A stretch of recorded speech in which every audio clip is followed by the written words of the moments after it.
What is going on, beautiful people? I am Lee Hammock, the diagnosed self-aware narcissist known as mental illness, and welcome to another episode of A Narcissist Explains. In today's episode, we're going to be talking about when a narcissist falls out of love with you. Can they fall in love with you again? Stay tuned, like, and subscribe for more. Thank you. So this person is asking, once a narcissist falls out of love with you, do they ever fall in love with you again? And if you're new here, I'm a narcissist. Actually, I have narcissistic personality disorder. Typically, the greatest love that you're going to get from a narcissist or a toxic person is going to be in the beginning of the relationship, during the love bombing phase and things like that. Because during the love bombing phase, the narcissistic person, including myself, I think I'm in love with you. I think I found the person, like God has sent me my person and things like that. I found my soulmate. In my mind, I create this idealized image of them, like the perfect image of this person right here. I'm like, this is the perfect person for me. Once that image gets shattered, for whatever reason, y'all, I don't like, the love goes away. Emotional connection goes away from that person. Once a narcissistic person emotionally discards you or becomes emotionally unattached to you, it is almost impossible to get them to reattach to you. What I mean by almost impossible is that the fact that sometimes if you decide to leave them when they're not ready for you to leave, they'll love bomb you again because they're not ready for you to leave physically, but emotionally, yes. Welcome back, y'all. So if you couldn't read the text on the screen, it says, once a narcissist falls out of love with you, do they ever fall in love with you again? Yeet. So, yeah, y'all, oh, get us. Let me go ahead. I already know what people are going to say. Lee, you could have just stopped this video at the very beginning. All you had to do is say narcissists never love you. They never love you. They're robotics. They're demons. They're the Jezebel spirit in the flesh. You could have just stopped right there and saved the time. Now, all narcissistic people are not the same, y'all. So me personally, as a diagnosed narcissist, I do believe that some narcissistic people do love you. And the most love that you're going to get from a narcissist is going to be in the beginning of a relationship. Like, the cycle of a narcissistic relationship, yeah. The cycle of a narcissistic relationship goes love bombing, devalue, discard, right? During the devaluation stage 2, is when they fall out of love with you. Because during the first stage, the love bombing stage, the narcissistic person creates this image of you, the perfect image. You're the perfect person for me. I never thought I was gonna find anybody else like this. Like, I never thought I was gonna find like you. You're my soulmate. I love you so damn much. Like, I cannot believe this.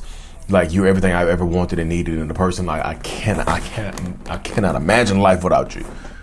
And the same. Once that perfect image gets shattered, they typically fall out of love with you and start to devalue you. And then they emotionally discard you, and then they physically discard you. So me personally, all narcissists do not break up with you and get rid of you. Now, I'm going to say that up front too, y'all. Not all narcissists will get rid of you. Once they fall out of love with you, some of them don't, especially a lot of them who don't understand what's going on, they will, like I said, it's not a guarantee that just because they fall out of love with you, it's not a guarantee that they will leave you alone for good. It's not a guarantee.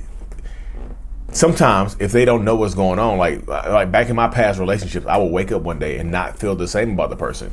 It didn't mean I was going to leave the person alone, though. You know, I was a coward back then. Even if I wanted to break up with you, I wouldn't break up with you. I would just start treating you badly and make you break up with me. That was the reverse discard. I was a pro at that. But I would wake up one day and just look at the person differently. And I felt like a part of me still cared about the person, right? A part of me still wanted to be in this person's life. A part of me still wanted to be around this person. So I would try to get the feelings back, but they would not come back. They would come back for a little bit here and there, but they would not come back totally and be frustrated. You know, it would be a frustrating experience. So sometimes they might try to fall back into love with you because they don't understand why they fell out of love with you in the first place. It's just because the perfect image of you has been shattered. So they might actually try to get you back. They might actually try to love bomb you, especially especially with people who do the reverse discard, like myself. Like, just because we're done with you emotionally doesn't mean we're going to get rid of you physically, right? So we'll keep you around for a long time. And if you decide to leave, like if we don't want you to break up, even if we want you to break up with us and you do, sometimes we're not expecting it. Sometimes we're pushing you away. We are pushing you away in every way, shape, or form, right? We're literally getting rid of you in every way, shape, or form. But when you break up with us, we're not ready for it. Yeah, here comes another love bombing phase. There might not just be one love bombing phase. I do think that sometimes it can go back to the love bombing phase. Like it might not be as intense as it was originally, but they will become whoever they were in the beginning that got you to fall in love with them. They will become that person again. They can become a version of that person again. Not fully that person, but they can love bomb you. I call it love pop, a little love pop. It's not a bomb, it's a pop. Like a little love firecracker. Not like, not even a love bomb, a little love firecracker that just set off and things like that. You see what I'm saying? So I do believe that the possibility of that happening happens a lot of times because y'all know it. Like sometimes if you break up with a narcissist and they'll start because they'll start love bombing you again. Some of them will absolutely start, please, I'll change. Please, I'll go to therapy. They'll start begging you and pleading you and hoping and praying that you'll change and all this, that, and the third. They'll do whatever it takes. They'll tell you, I'll do whatever it takes to get you to come home. I'll do whatever it takes. Just because they fall out of love with you doesn't mean that they're finished with you. And if you break up with them before they're ready to break up with you, before they're ready, they could very well try to fall in love with you again. But and that could last for a period of time. An indeterminate period of time. It's an indeterminate period of time, y'all. It's indeterminate. Like there's no there's no set timetable on it.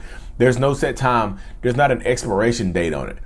But there is, it's going to expire. You see what I'm saying? There's not necessarily an expiration date on when the love bombing will stop. The second round of love bombing or the third round or the fourth round of love bombing will stop. But you know it's going to expire. Like an avocado, like it's like a relationship avocado. Avocado. If you pick a fresh avocado, it doesn't have an expiration date on it, but it's going to go bad. This apple doesn't have an expiration date on it, but you know it's going to go bad. Even canned foods might not necessarily have an expiration date on it, but they're going to go bad. Just like this love bombing phase, just like this second, third love, this love firecracker phase. Like it doesn't have it's not going to say expired best by. It might have a best by date. It might best by, April 25th. Best by July 14th. That's my birthday. But it's not gonna say expire. Sometimes it goes by the best by. Like at the end of the first love bombing phase is the best by 90 days. Best use in 90 days. Because the love bombing phase is best use in 90 days, right? So the second love bombing phase is not gonna be for 90 days. It might be shorter, y'all. They can hold up. It's impossible for them to hold it up for an extended period of time because the genuine feelings go away. I'm just telling you. The thing, this is my dynamic right here. Like, I don't believe that people who, when you're dealing with a narcissist, me personally, I don't believe that you're in love with them anymore. That's just my personal perspective right there. I don't believe that you are in love with them anymore. That's just how my mind works in this dynamic, in these situations. I think that you are trauma bonded to them and you want to love them again, or you want them to love you. But I think you're just addicted to them. That's just my perspective on it, y'all. So I don't think narcissists necessarily can fall back in love with you for real. The emotions, the relationship will never ever be as good as it was in the beginning. And I feel like the sooner that you accept it, the sooner that you can come to realization and accept that fact, the easier it will be for you to move on and have a healthier, happier existence outside of this toxic relationship dynamic. You know what I mean? I just feel like that is pivotal in a lot of these relationships to help people heal and to help people move on and whatnot.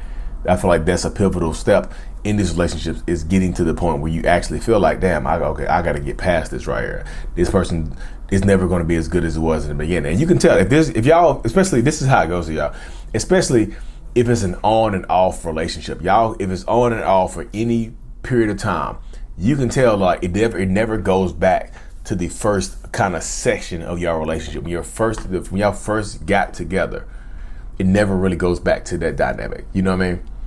But anyways, y'all, thank you for tuning into another episode. Like and subscribe for more. If you haven't already, get you the Self-Love Journal on Amazon. Lee Hammock, Self-Love, I Love Me, the Self-Love Journal, y'all. And I know people are going to ask before we go, I hope y'all still here. Lee, what can we do to make them fall back in love with us, y'all? Yeah, I just feel like so many people are willing to sacrifice so much of themselves. I feel like if you ask that question, what can we do to make them fall back in love with us? I feel like unless you are willing to sacrifice the entirety of your happiness, I don't think there's anything you can do. You can pretend to like the things that they like. You can pretend to be okay with the cheating, the abusive behavior, the toxic behaviors. You can pretend to do that. But like, if it's not genuine, they can tell. You know what I mean? Just stay safe, y'all. Like and subscribe for more. And as always, mental illness is out. Peace.